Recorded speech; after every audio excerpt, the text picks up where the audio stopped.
What's good, brothers and sisters? Good morning. Been up for about 15 minutes. Out here reflecting on God's goodness. Just had a brother leave a comment on one of my videos from Trinidad and Tobago and send me a song, really encouraging. I've been sharing my heart and testimony on YouTube for a week and a half now. And it's just really amazing to know that somebody all the way around the world is tuning in and encouraging. And just wanted to share that encouragement with you guys.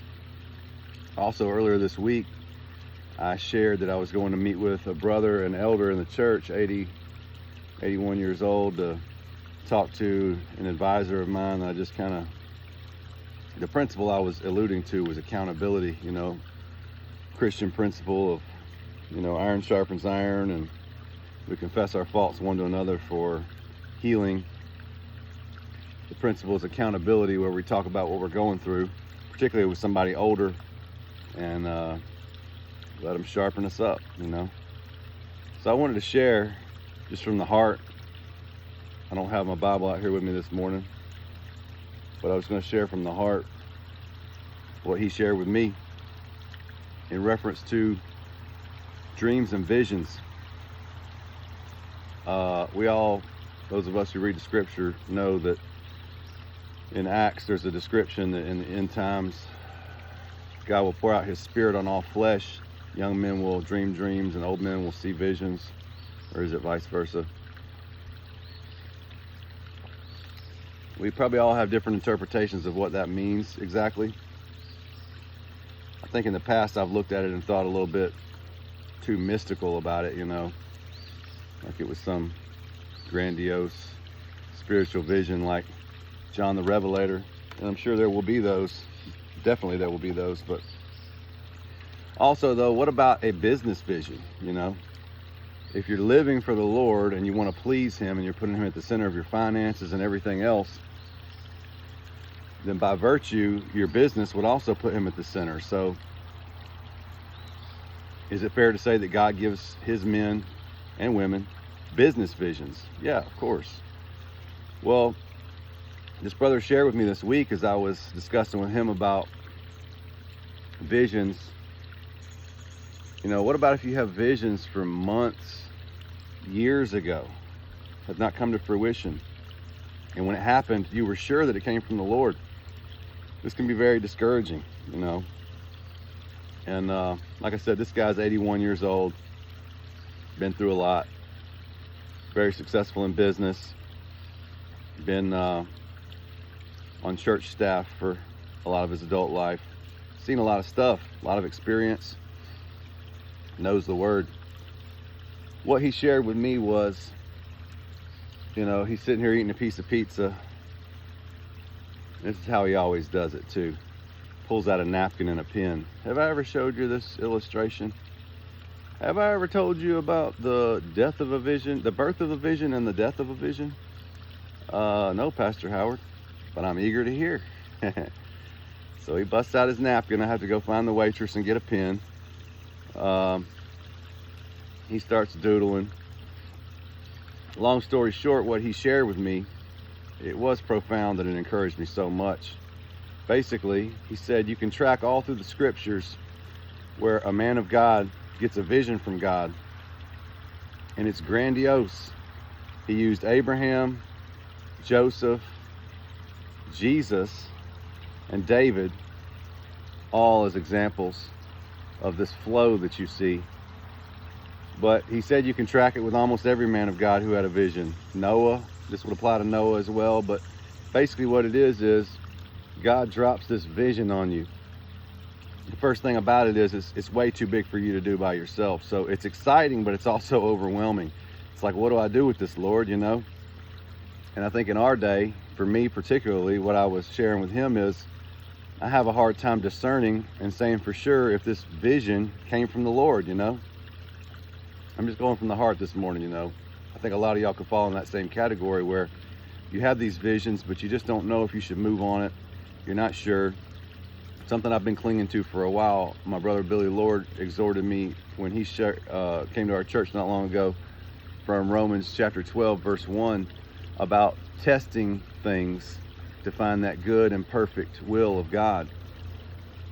You know, we're constantly testing these visions, measuring them, you know, talking to people, pitching the idea to people, just trying to wrestle with it, praying over it, laying it on the altar. God, I'm not going to make a move until you open a door. And I've been doing that. I'm over a year in on doing that with multiple different business visions and ministry visions.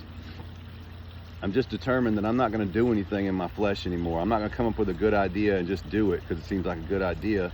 What I want to do is God's perfect will for my life.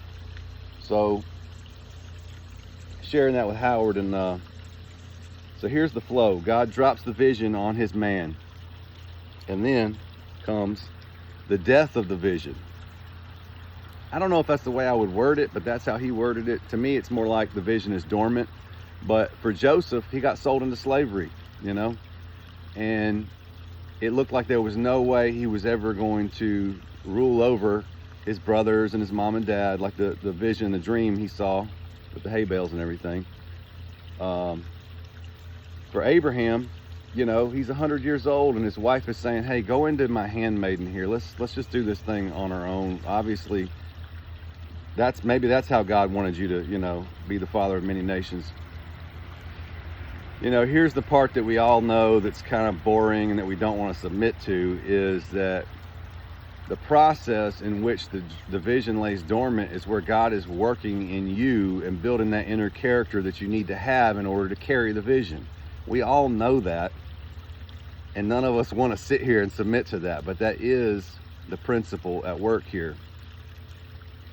So finally, you come to the moment, for the time where God opens these doors supernaturally, and all of a sudden, oh yeah, that's why you gave me that vision those years ago. So for me, for multiple different visions and aspirations, business pursuits, ministry ideas that I have, they're laying on the altar and they're dormant right now, and it seems like they're dead. Some of them the doors may never open, but the ones that the doors do open, I guess that'll be my indicator that it was a vision from God. I just wanted to share with you this morning about dreams and visions as you and I both struggle through this life together and finding our purpose.